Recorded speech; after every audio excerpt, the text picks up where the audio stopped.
So we actually like gave a lot of input, and there was a lot of suggestions were coming up one by one. But when we first started our content, we first thought of mainly toothbrushing. That was our main training method that we were going to use. That was toothbrushing. That is, what we're going to do is we're going to teach proper. Proper is that like everybody knows the steps of toothbrushing, but not many people know what is the main technique or the proper technique that we need. So we will be doing only the proper technique. That is what we're going to focus on. And this proper technique has to be in alliance with the maintenance of oral hygiene. Like we have to teach the trainees in such a way that they replicate it and they can maintain it in their own homes for proper or for better oral hygiene. And then Iona came up with another idea that there was one problem of food stones. Food stones is basically a food tartar. That is, the food after eating, they get stuck within our teeth. So this is also a very common problem that everybody has. And then she's brought up a Japanese context that there's a pink dye that they use after the toothbrushing. They use this to detect if there is any food tartar or food stone, and then we will also examine that part. So they will get to examine this with the pink dye. Yeah.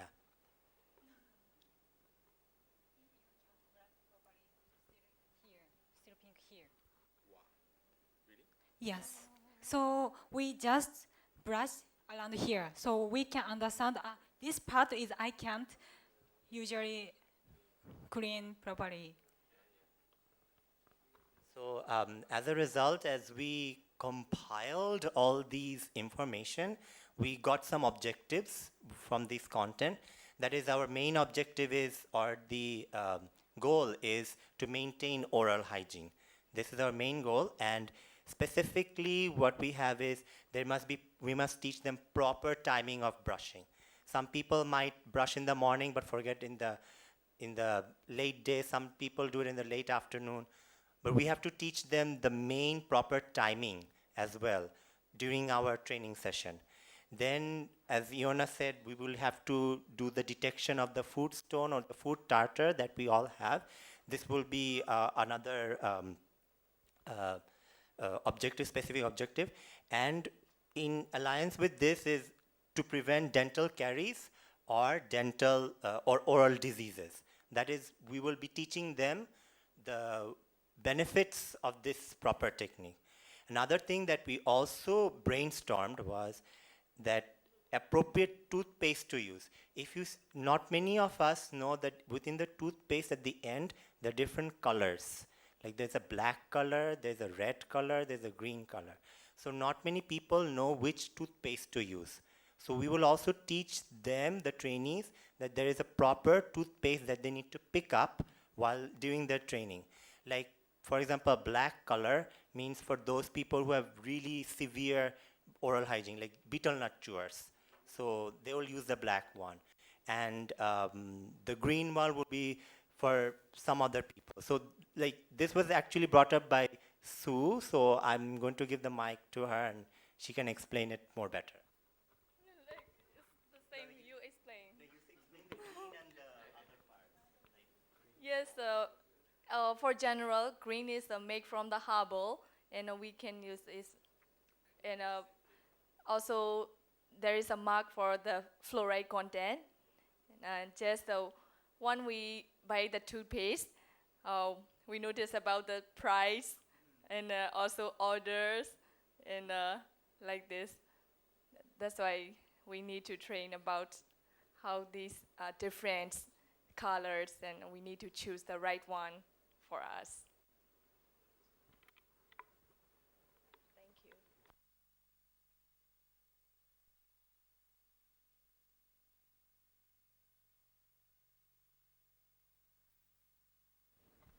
As we discussed, I'm talking about now your target audience is the student in the communities, right? And I suggest him that there are variety technique and many techniques, and now there is a health center.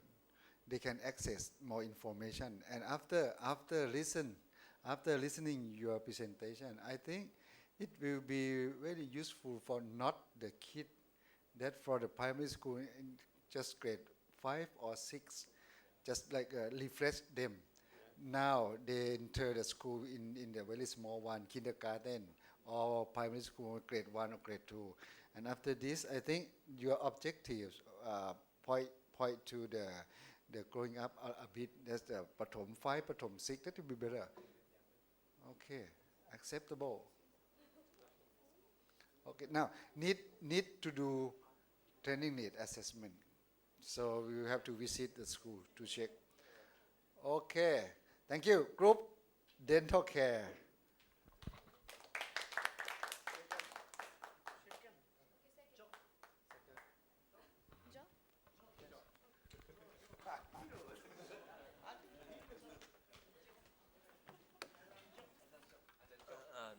I'm not your agent.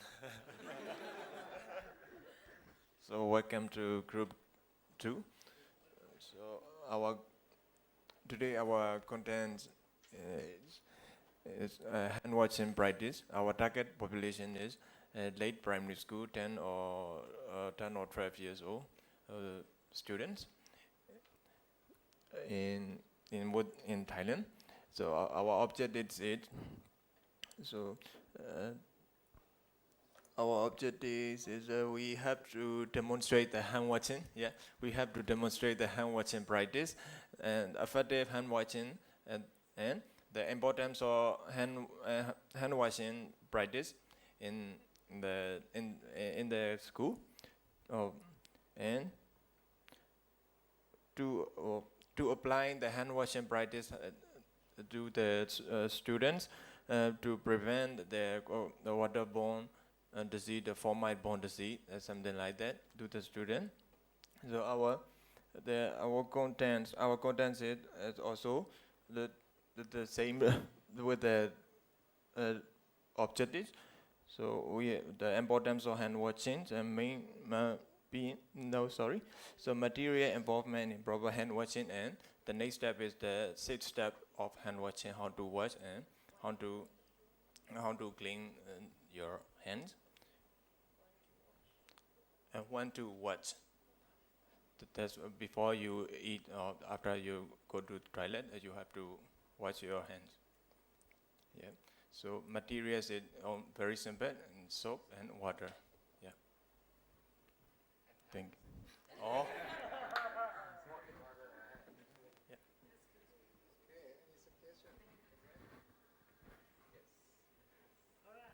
Dr. Han? We are the same topic. Yeah. Yeah.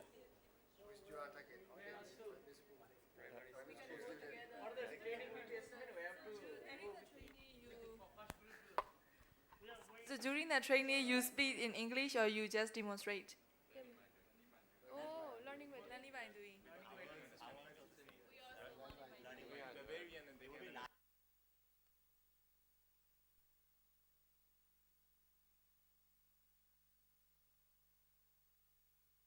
Method that you said, learning by doing, not only demonstration, but I think there are many kinds of media that you can show them. You can or not only demonstrate of this. There are another way.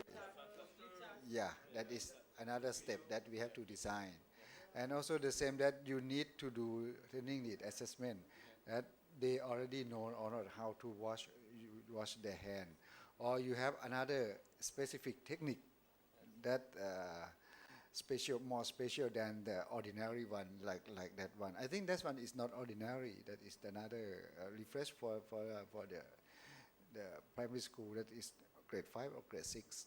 And let's check if they know already how to wash their hand properly, so we can change another one, because this is the first step. This is the first day that we design the content, so we still have more time. Okay, thank you. Hand washing group.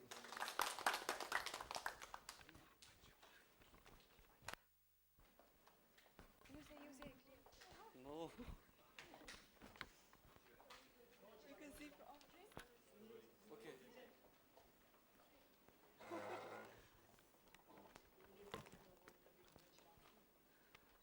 Okay. Okay, so we have decided to explain about the systemic response after any disaster happens.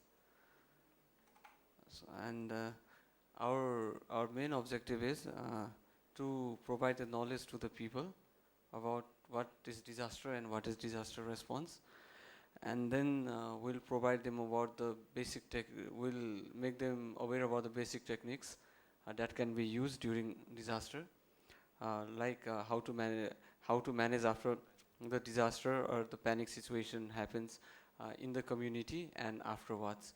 So basically, we will have two groups. That is, after the onset of the disaster, what the community people will do, like like first aid. What are the things that we can do from the locally available resources, the first aid method. And then after the disaster happens, after some times, all the technicians or all the people come. What can they do, or how can they manage the emergency or the disaster? So so so this is our idea, and we will do it by role play.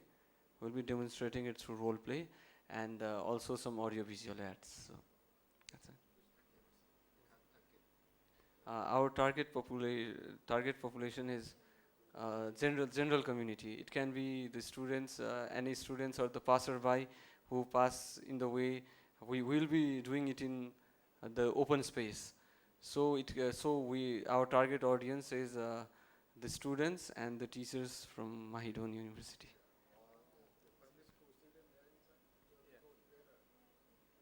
Yeah.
Okay, thanks.